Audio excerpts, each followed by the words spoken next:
MLC ఎన్నికల్లో కాంగ్రెస్ కు దిమ్మ తిరిగే షాక్ తగిలింది. సీఎం రేవంత్ రెడ్డి స్వయంగా ప్రచారం చేసినప్పటికీ ఉపాధ్యాయులు, విద్యావంతులు చెంపపెట్టు లాంటి తీర్పునిచ్చారు. మరోవైపు ముఖ్యమంత్రి చేసిన వ్యాఖ్యలే పార్టీకి తీవ్ర నష్టం చేశాయని కాంగ్రెస్ శ్రేణులు అభిప్రాయపడుతున్నాయి. రేవంత్ వ్యవహార శైలి బీజేపీకి సహకరించేలా ఉందని మండిపడుతున్నారు. వచ్చే స్థానిక సంస్థల ఎన్నికల్లో దీని ప్రభావం పడుతుందని కాంగ్రెస్ శ్రేణులు ఆందోళన చెందుతున్నారు.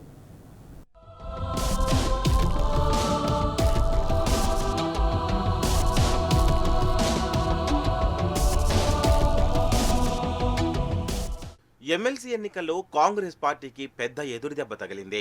కరీంనగర్, ఆదిలాబాద్, నిజామాబాద్, మెదక్ గ్రాడ్యుయేట్ ఎన్నికలకు కాంగ్రెస్ అత్యంత ప్రతిష్టాత్మకంగా తీసుకోగా పట్టభద్రులు మాత్రం ఆ పార్టీకి దిమ్మ తిరిగే షాక్ ఇచ్చారు. స్వయంగా సీఎం రేవంత్ రెడ్డి గతంలో ఎన్నడూ లేని విధంగా ప్రచార సభల్లో పాల్గొన్నప్పటికీ గ్రాడ్యుయేట్స్ మాత్రం ఆయనకు చెంపపెట్టు లాంటి తీర్పునిచ్చారు. ఇక కాంగ్రెస్ ప్రజాపాలనలో ఇప్పటికే అన్ని వర్గాల ప్రజలు తీవ్ర అసంతృప్తితో ఉన్నారు. ప్రభుత్వ పనితీరుపై తీవ్ర వ్యతిరేకత ఉంది. ఈ నేపథ్యంలో హస్తం పార్టీ స్వయంగా నిర్వహించిన సోషల్ మీడియా సర్వేలోనూ పాలక పక్షానికి వ్యతిరేకంగా ఓట్లు వేశారు నెటిజన్లు. తాజాగా టీచర్స్, గ్రాడ్యుయేట్స్ ఎమ్మెల్సీ ఎన్నికల్లోనూ పూర్తిగా వ్యతిరేక ఫలితం రావడంతో హస్తం పార్టీ నేతలు కంగుతిన్నట్టు తెలుస్తోంది.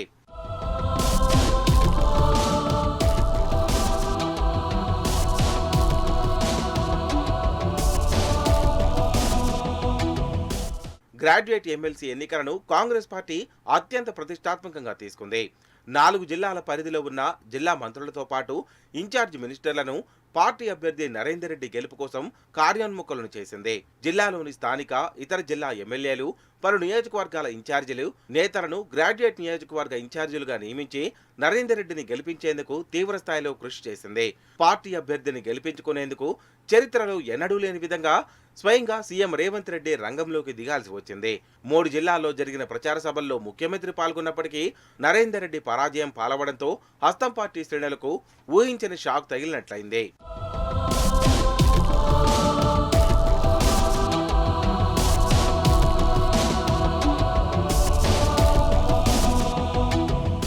కామారెడ్డి సభలో సీఎం రేవంత్ రెడ్డి చేసిన వ్యాఖ్యలు ఎమ్మెల్సీ ఎన్నికల్లో తీవ్ర నష్టం చేశాయన్న వాదన కాంగ్రెస్ పార్టీలో ఉంది.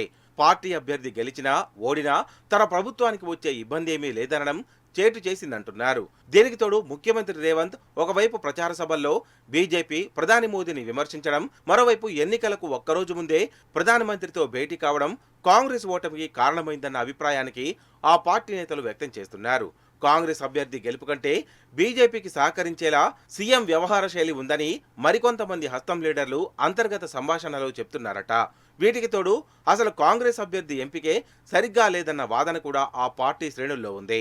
నరేందర్ రెడ్డికి కాకుండా ప్రసన్న హరికృష్ణకు టికెట్ ఇచ్చి ఉంటే ఈ దుస్థితి తలెత్తేది కాదంటున్నారు.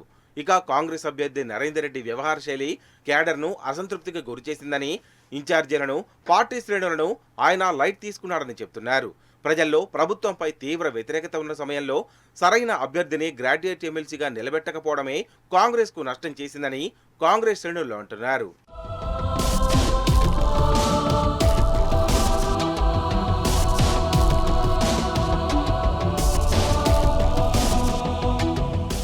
పద్నాలుగు నెలల కాంగ్రెస్ పాలనపై ఇప్పటికే ప్రజల్లో తీవ్ర వ్యతిరేకత ఉంది. ఎన్నికల్లో ఇచ్చిన హామీలను అమలు చేయకపోవడంతో పాలకులంటేనే జనం బగ్గుమంటున్నారు. దీనికి తోడు ఇటీవల కాంగ్రెస్ పార్టీ ట్విట్టర్లో నిర్వహించిన సర్వేలో రేవంత్ పాలనకు వ్యతిరేకంగా ఓట్లు వేశారు. ఇప్పుడు గ్రాడ్యుయేట్, టీచర్ ఎమ్మెల్సీ ఎన్నికల్లోనూ సర్కారుకు వ్యతిరేకంగా తీర్పు రావడం హస్తం పార్టీ నేతలను తీవ్ర ఇబ్బందికి గురి చేస్తుందట.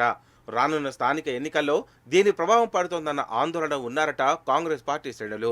ఈ నేపథ్యంలో రానున్న స్థానిక సంస్థల ఎన్నికలను రేవంత్ సర్కార్ ఎలా ఎదుర్కొంటోందన్న ఆసక్తి హస్తం పార్టీ నేతల్లో నెలకొంది. మరి ప్రజల్లో ఉన్న వ్యతిరేకతను ప్రభుత్వం ఎలా సానుకూలంగా మలుచుకుంటుందో చూడాలి.